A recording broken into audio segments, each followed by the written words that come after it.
Kausapin naman natin si Attorney Lorna Kapunan. Ang idadagdag ko lang, dapat alam natin yung difference ng love at saka codependency, no? Kasi nung nag-meet si Lynn tsaka si Rose B.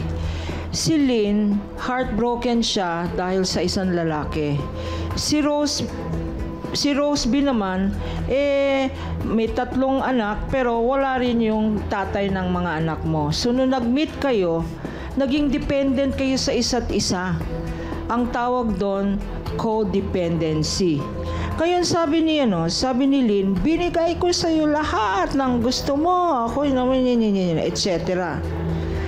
Ang feeling mo, masyado kang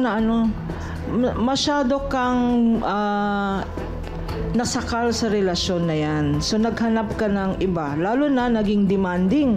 Kasi napamahal ka sa mga anak niya. Ang feeling niya, ikaw na yung tatay. Mas codependent siya sa'yo. Ikaw naman naging cool ka sa kanya at naghanap ka ng freedom mo. Tama? So, ang advice ko sa inyong lahat, tignan nyo, love ba yan or codependency?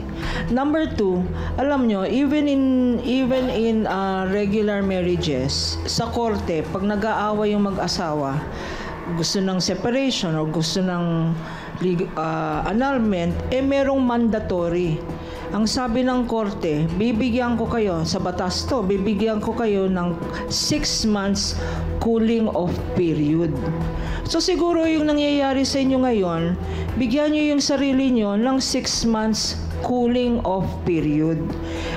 Rose B, hindi ka forced na mag-decide ngayon. Pag-isipan mo kasi sa korte nga yung mag-asawa binibigyan ng 6 months para mag-isip, no? Kasi at ikaw naman, Lynn, baka kailangan mo rin yung 6 months na yan. Baka sinasabi mong ipaglalabang kita kasi mahal kita. Give yourself 6 months. Cooling off period yan. Yun ang test ng true love. Pagkatapos ng 6 months, kung kayo nga ay dapat sa isa't isa, then love will take its real course.